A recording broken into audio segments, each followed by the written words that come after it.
doesn't matter if you're young, old, bold, conservative, introvert, or extrovert. We all seek emotions. We all seek positive emotions like feeling loved, included, inspired, and so on. The emotions you create for yourself and the people you care about influence the quality of your life. And this is why we attend events like this. This is why we are here.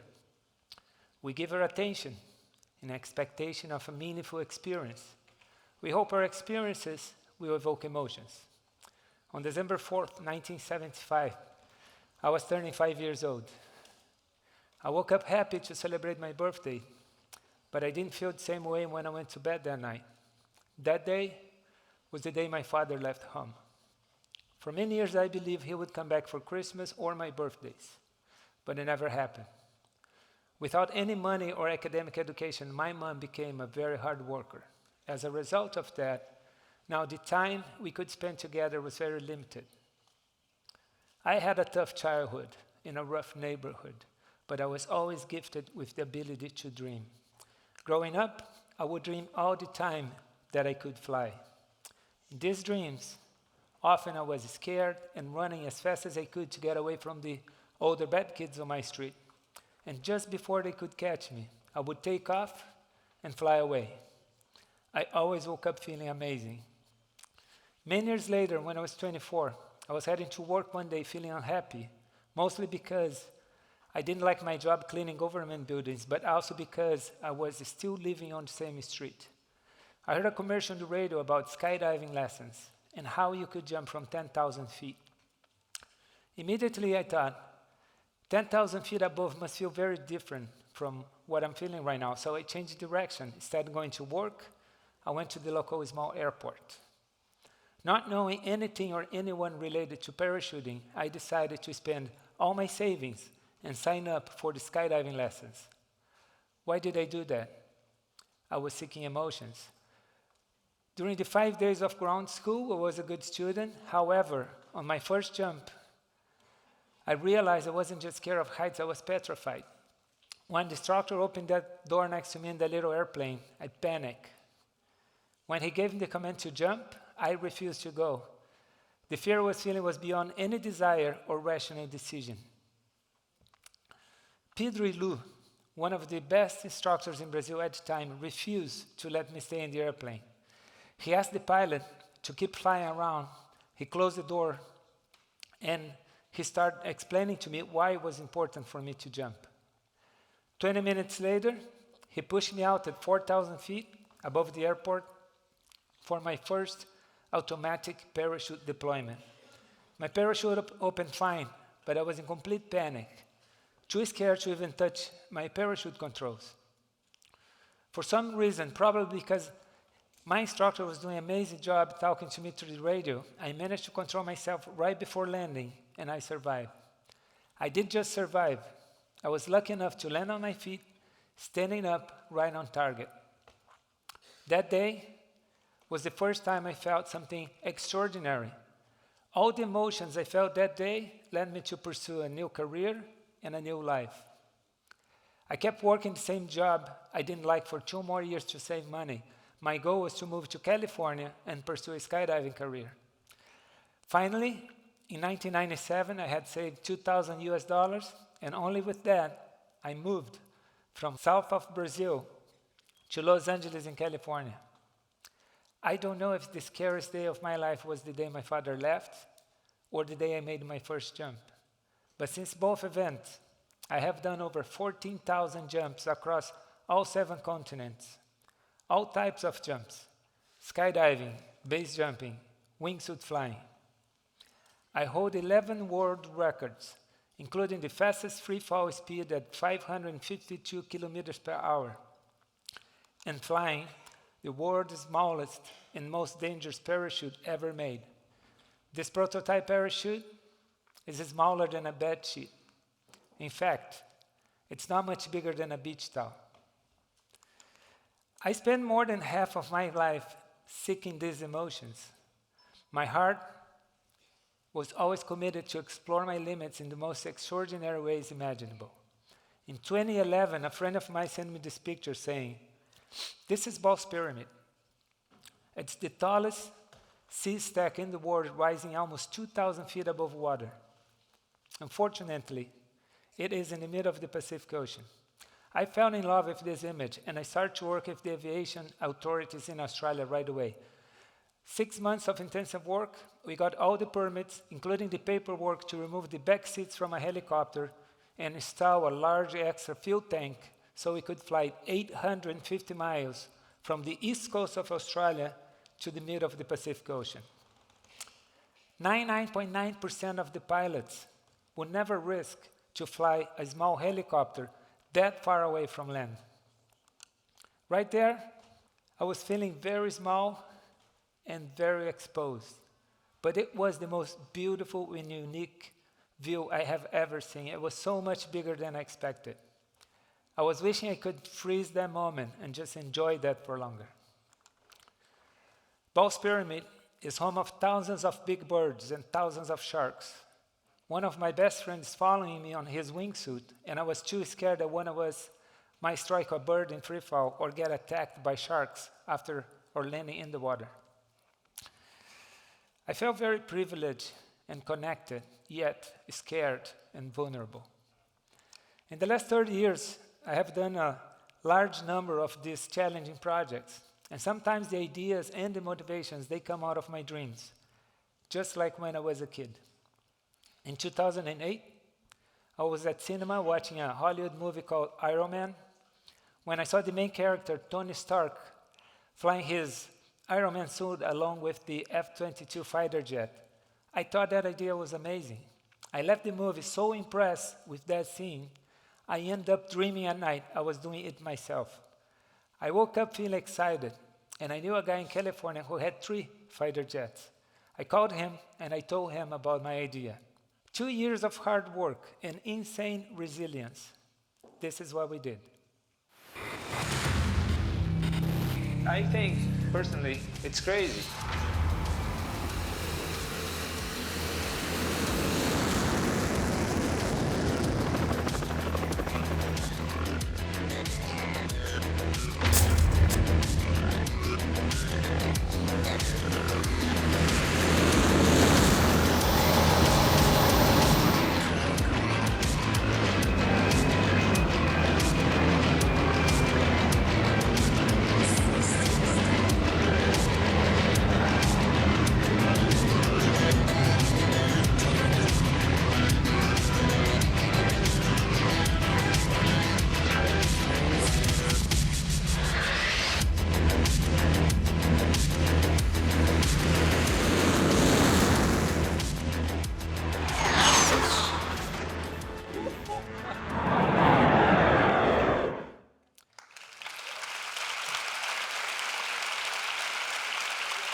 The emotions I felt that day were too intense.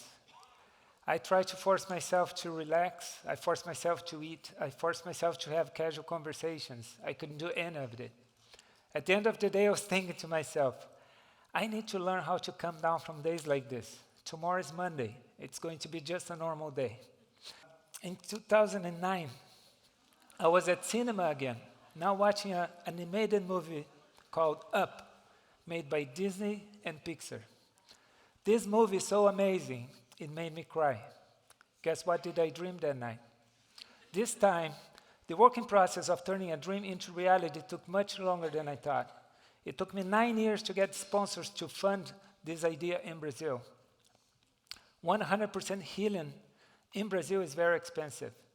For my safety and for technical reasons, we must have an 8-hour window with absolutely no winds to fill it up 1,200 balloons and attach them to 1,200 lines.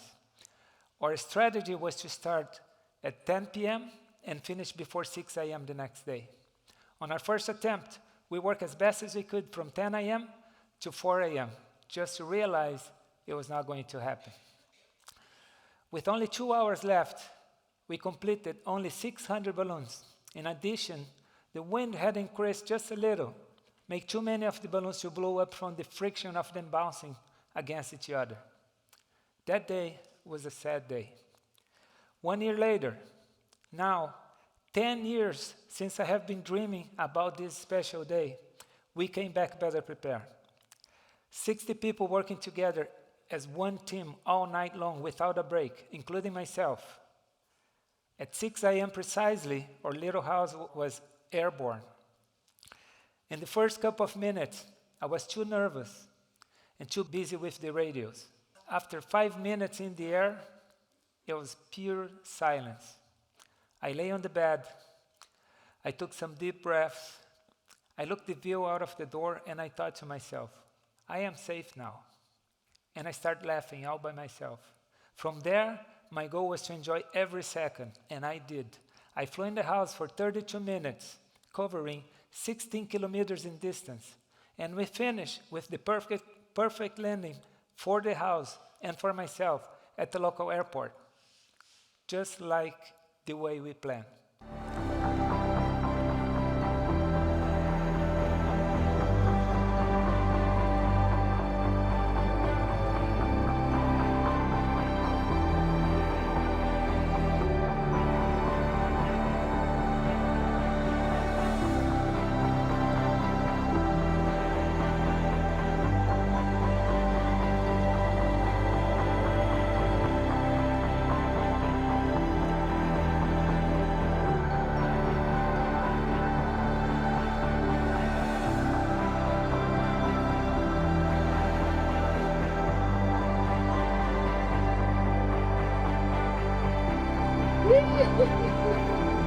Olha a paisagem.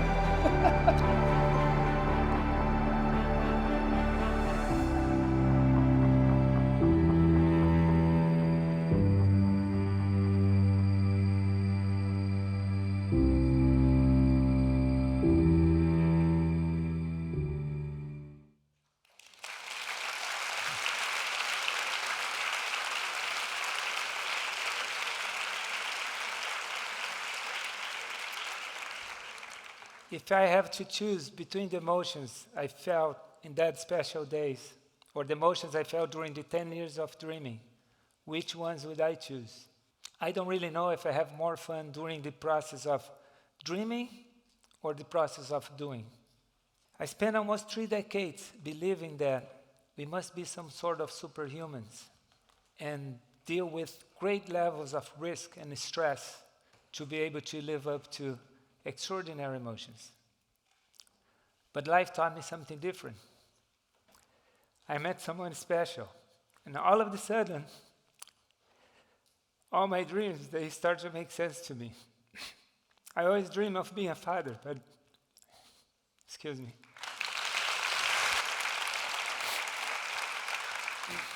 I always dream of being a father, but I was always too scared to even consider. Growing up, I always thought to myself, I got my father's DNA, and I don't want to make the same mistakes he made as a father. Finally, in 2022, I got the courage to become one, and while my wife still pregnant, I did my last risky project. I released 100 million native seeds in a large devastated area in the heart of the Amazon forest. I did this because I knew we were doing something important. I was working with some of the best engineers specialized in forest preservation, and we had the help and the support of the federal government in Brazil. The framing in this picture doesn't show the devastated area because it's a little bit to the right. After this jump, I landed my parachute there. From there, I was rescued by a helicopter for a 15-minute flight back to our base. The pilot's flying at low altitude, so when I looked straight down, I could see how big those trees really were. And when I looked to the horizon at any direction, all I could see was this beautiful green landscape for as far as my eyes could see. And I was thinking, how beautiful this planet still is for my son's future. He wasn't even born yet, and all I was thinking was how thankful I was with the possibility for my son to see places like this. Ever since my son was born 2 years ago, all my energy has shifted into this ordinary life. I have been fortunate to have the opportunity to spend quality time with my family every single day. They are here with us today. Being a present father taught me more about emotions than I ever learned before. Do I miss doing risky projects? Not yet. Will I ever do risky projects again? Yes, I will. The best ones are still to come. My son is growing up fast, and these days when I think or dream about new projects I want to do, I think and I dream through his eyes. Being so close to a child's mind is helping me to reinvent my projects, make them safer, more meaningful, and more playful than ever before. In this terrific and ordinary adventure called parenting, I have been gifted with something new.